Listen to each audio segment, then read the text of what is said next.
हरणी पाण्यामधून जात असताना तिचा जन्म, त्या बालकाचा जन्म पाण्यामध्ये झाला आणि जडभर तिथं तपस्या करीत बसली होती. गंडकी नदी होती, त्या गंडकी नदीमध्ये तपस्या चालली होती. एक हरणी गरोदर होती, गर्भवती होती, तिच्या पाठीमागं वाघ लागला.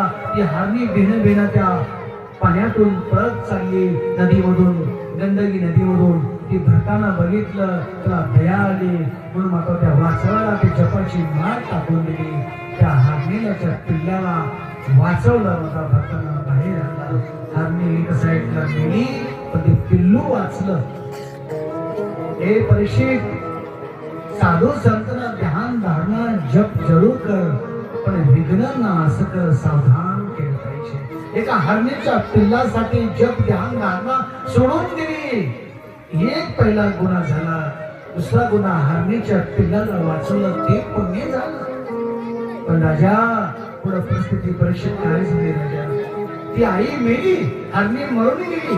मागाच्या भेणे हरणी मेली आणि ती पाण्यामध्येच संतान दिलं. पाण्यामध्ये ते संतान दिलं, पाण्यामध्ये ते प्रसूती झाली. मग त्या पिल्लाला घेतलं भरताना आणि जंगलामध्ये हिरवा हिरवा घास त्याला खायला घालू लागला. असं करत करत ते हरिण मोठं झालं.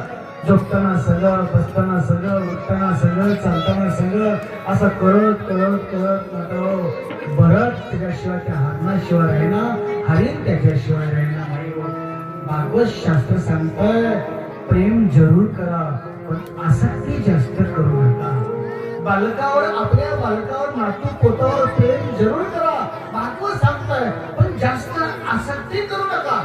आसक्ती माने मी त्याच्याशिवाय राहत नाही, हे नका करू. भागवत आहे.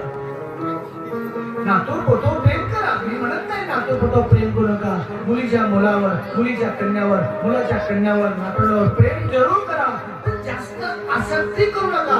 आपल्याला बांधून टाकेल अशी आशक्त करू नका, आपल्याला बांधून टाकेल अशी करू नका. तर शास्त्र सांगतंय, आसक्ती, आसक्ती माने चिटकून राहणं, चिपकणं, चिटकून राहणं, त्याच्याशिवाय न राहणं, त्याला आसक्ती म्हणतात.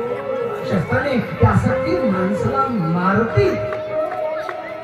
भरत महात्मा होता, साधू होता, ज्ञानी होता भरत, पण भरताना काय केलं?